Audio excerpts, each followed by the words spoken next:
I pushed her, and when her head hit the table, I felt nothing. Absolutely nothing. Just silence. And for the first time in years, I could breathe. I know it sounds awful. I know you're probably judging me right now, but I need you to hear the whole story before you decide if I'm a monster or a victim, because I no longer know what I am. My name is Jamal. I'm 17 years old. I live in Atlanta, and 6 months ago, I killed my own mother. 3 weeks ago, I walked free with no charges, no prison time, just mandatory therapy, and a story that eats at me every night. This is an experience I never thought I'd have to tell, but I can't keep this secret anymore. I can't keep pretending everything is okay, when inside, I feel like something broke forever that night. Let me start from the beginning, because none of this makes sense if you don't know what my life was like before everything went to hell. I was a normal kid, or so I thought. I went to school, got good grades, had a couple of close friends. I wasn't popular or anything, but I wasn't the weird kid in class either. I was in 11th grade with plans to study engineering, maybe go to a good college out of state. Normal stuff for a normal teenager, right? I lived alone with my mom, Brenda. My dad left us when I was about 5 years old. I don't remember much about him. I just know that one day he was there, and the next he wasn't. My mom always told me it was for the best, that he was a drunk and worthless. For years I admired her for that, for raising us alone, for working nights as a nurse at a private clinic, for making sure I never lacked anything. We had a small but decent apartment in the city. I had my room, my stuff, my PlayStation, my phone. I never lacked food or clothes. She always came home tired in the mornings, slept most of the day, and left again at night. I got used to that routine. Sometimes I wondered why I never saw her in a nurse's uniform. Why she always left looking super dressed up with heels and makeup. But she said it was a clinic requirement that they attended to wealthy people and had to look presentable. I believed her, or I wanted to believe her. I don't know. My best friend's name is Kevin.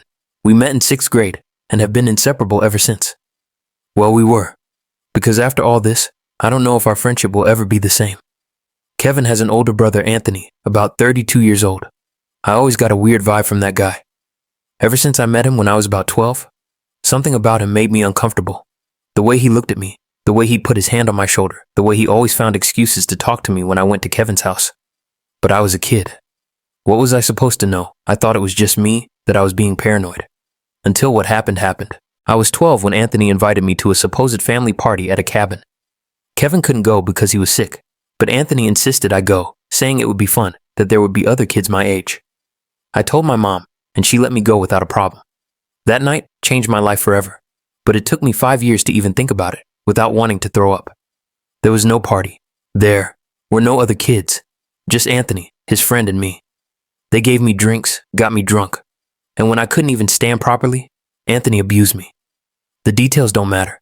What matters is that afterwards, he threatened me. He told me that if I said anything, no one would believe me, that he would say I came on to him, that I was a perverted kid. He took me back home, as if nothing had happened. My mom didn't even ask how it went. She just told me I looked tired and to go to bed. For years, I blocked that memory. I buried it so deep that sometimes I convinced myself it had been a nightmare, something that hadn't really happened. I remained friends with Kevin, but I avoided his house. I avoided Anthony. I developed anxiety panic attacks that my mom attributed to school stress. She sent me to a therapist twice and stopped sending me when she said she couldn't afford more sessions. I never told the therapist the truth. I was scared. Scared that Anthony would carry out his threat. Scared of being called a liar. Scared that everything would explode. So I kept functioning, existing. But inside, something had broken. Everything changed about 8 months ago. I was looking for a charger in my mom's room because mine had broken. She was asleep after her shift. I checked her nightstand and found a phone I didn't recognize. An old basic flip phone. I was curious. I turned it on and it had no password. I started checking the messages and what I saw chilled me to the bone. Explicit conversations, photos men, sending her money through Cash App, hotel addresses, rates. My mom wasn't a nurse. My mom was a sex worker. She was prostituting herself. For years she had been lying. Everything we had, the apartment, my clothes, my education, it all came from that. I felt dirty, betrayed, confused, because a part of me understood that she did it out of necessity to survive, to give me a better life. But another part of me felt swindled, as if my entire existence was a lie. I didn't say anything to her. That day, I put the phone back where I found it and went to my room. I cried. I don't even know why I cried. I just did. But that wasn't the worst part. The worst came a few days later, when I checked the phone again, because I couldn't stop thinking about it. And among the frequent contacts among the clients, there was one that said, Anthony L. I opened the conversation, and there it was. Photos of him conversations, where he paid her, where they arranged to meet, where he asked her for disgusting things. Anthony, my best friend's brother. The man who abused me when I was 12 was my mom's client, and she had no idea who he was, or so I thought. For weeks, I couldn't even look her in the face. I stayed locked in my room. I made up excuses not to eat with her, not to talk. She noticed something was wrong, but didn't push it. She said it was just teenage stuff, that it would pass, but I was dying inside.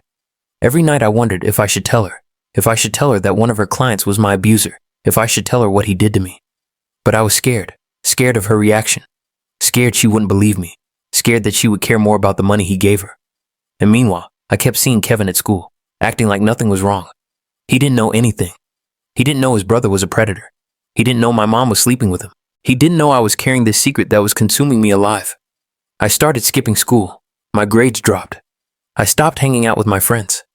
Kevin asked me what was wrong, and I just said I was stressed, that it was nothing, but inside I was collapsing. I had nightmares almost every night. Nightmares where Anthony hurt me again, where my mom looked at me and laughed, where everyone knew what had happened to me, and no one did anything. I started self-harming. Nothing serious, just small cuts on my arms that I hid with hoodies. I needed to feel something, anything, because inside I was completely empty. One day, my mom found the cuts. She walked into the bathroom without knocking and saw me changing. She went crazy. She yelled at me, asked me what was wrong, why I was doing that, if I was on drugs. I just cried. And in the middle of that crying, I screamed that I knew what she did for a living, that I had seen her phone, that I knew everything. She fell silent, a long, heavy, uncomfortable silence. Then she closed the bathroom door, sat on the floor, and looked at me with a mix of shame and defiance. She told me that yes, it was true that she prostituted herself, that she had been doing it since my dad left us, that it was the only way she had to give us a decent life without having to beg or starve, that she didn't regret it, because thanks to that, I had had everything I needed. She asked me to understand her, not to judge her, that she did it for me. I wanted to believe her. I wanted to hug her and tell her everything was okay. But then I asked her something that was burning inside me. I asked her if she knew Anthony L. Her face changed. She turned pale. She asked me how I knew that name. I told her he was my best friend's brother, that I knew him. She got nervous, said he was just another client, that she didn't know I knew him, that it was a horrible coincidence. But I saw something in her eyes, something that didn't add up. So I asked her directly. I asked her if she knew that man abused me when I was 12 years old. If she knew that he invited me to a party that didn't exist, got me drunk and raped me. If she knew that this client of hers was a monster who stole my innocence and scarred me forever. And that's when everything collapsed. She wouldn't look me in the eyes. She started to cry, and through her tears she told me something I will never forget. She said yes, she knew, that Anthony had told her, that he paid her extra for it, that she took the money. My world went black. I don't remember clearly what happened next. I think I screamed. I think I broke things. I think she tried to explain herself, to say we were in a desperate situation, that she needed the money, that it was a mistake, that she regretted it. But her words meant nothing to me. My own mother sold me out. My own mother allowed a man to destroy me for money, and then continued to accept his money for years. I locked myself in my room, didn't come out for days. I skipped school. I didn't eat. I just wanted to disappear, but something inside me began to change. Sadness turned into rage. A rage that grew every day. A rage I couldn't control. Every time I saw her, I wanted to scream at her, to ask her how she could do that to me. But she avoided the subject, acted like nothing happened. She went to work, came back, slept, and repeated, as if she hadn't just admitted knowing her son was abused, and doing nothing, as if money justified everything. I started to plan. I don't know exactly what I was planning. I just knew something had to happen. I couldn't keep living like this.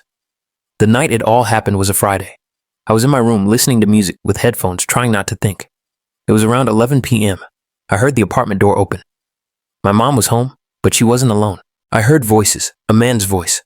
I took off my headphones and listened closely, and I recognized that voice. It was Anthony. My mom had brought Anthony into our house. My heart started pounding. I walked out of my room and saw them in the living room. She was drunk, laughing. He had a bottle of whiskey in his hand. When he saw me, he smirked that disgusting smile I hated so much. He greeted me as if nothing had happened, as if he hadn't destroyed me, as if he didn't know that I knew. My mom told me to go back to my room, that they had company, not to bother them. But I didn't move. I asked her what he was doing there. She stammered something about him being a friend, that they were just going to have a drink. Anthony looked at me with those eyes that haunted my nightmares and told me to calm down, that nothing was wrong, to go to sleep. And something inside me exploded. I screamed at him. I screamed that he was a rapist, that he was a pedophile, that I knew what he did to me. My mom tried to silence me, to say I was crazy, what was wrong with me, but I kept going. I yelled at him. I yelled at her. I told them they were both equally disgusting. Anthony became aggressive. He pushed me, told me to shut up, that I didn't know what I was talking about. I pushed him back. He was bigger than me, but the adrenaline gave me strength. My mom stepped between us, yelling for us to stop. Anthony looked at me with hatred and left. He slammed the apartment door shut. We were left alone, my mom and I, and that's when the most horrible fight of my life began. I screamed everything I had held inside for months. I told her she was a bitch, that she sold me out, that she chose money over her own son, that she was an accomplice, that she was as much a monster as Anthony. She yelled back at me. She told me I was ungrateful, that everything I had was thanks to her, that I had no right to judge her, that she did what she had to do. So I wouldn't starve, that I should be grateful instead of crying like a child. Those words killed me. They told me everything I needed to know. For her, money was worth more than me. For her, I was just a burden that justified her decisions. I approached her trembling with rage and asked her if she really thought that, if she really believed, I should thank her for letting me be raped. And she looked at me with those empty eyes and said yes, that without that money, I would have nothing, that I should get over what happened and move on. And I pushed her. It wasn't a strong push. I didn't want to kill her, I swear.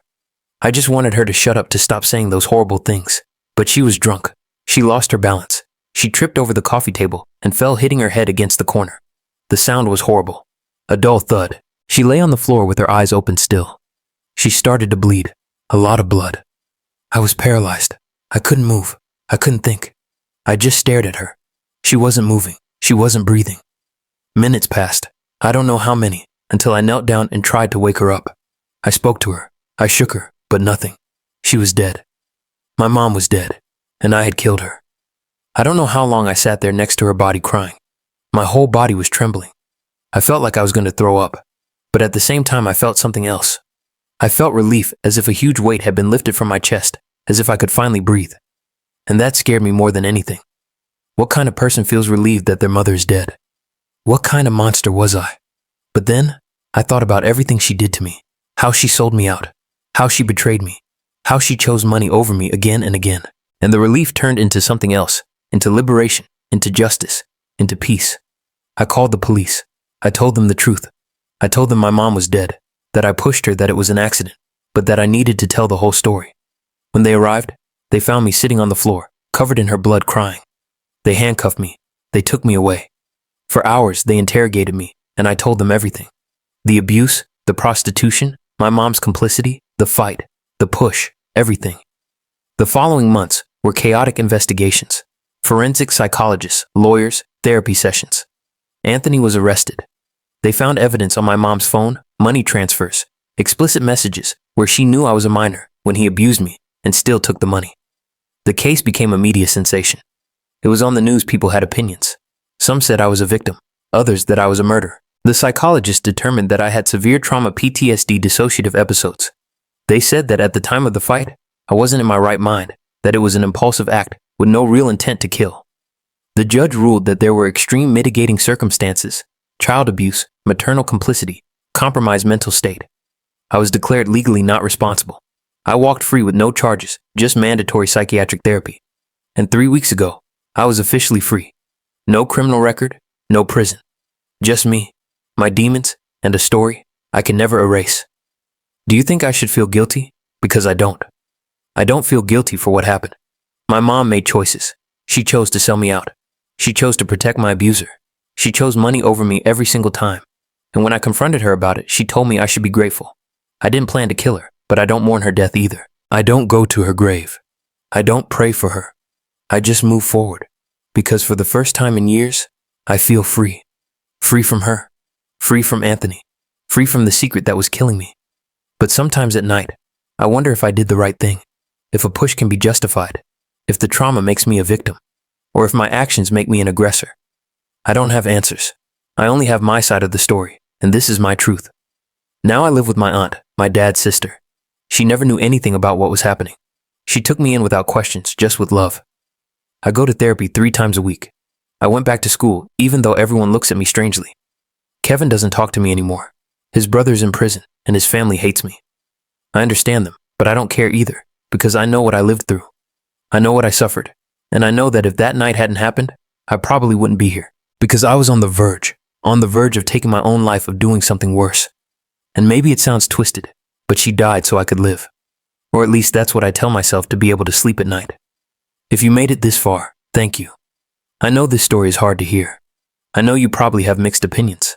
That's okay, I do too. I'm not looking for your forgiveness or your condemnation. I just needed to tell this. I needed someone to know the full truth, because the news only shows snippets, edited versions, opinions of people who know nothing. But you who listened until the end, you know the whole story, and now it's up to you to decide what to think of me. Am I a killer? Am I a victim? I can be both. I don't know. I just know that I'm alive, and that for the first time in a long time, I'm not afraid. If you've experienced something similar, if you're going through abuse, if someone betrayed you in a horrible way, I want you to know that you are not alone, that your pain is valid, that you don't have to carry it alone. Seek help. Talk to someone. Don't make the mistakes I made. Because even though I was legally free emotionally, I'm still a prisoner of that night, and I don't know if I will ever truly be free. Like this video if you made it this far.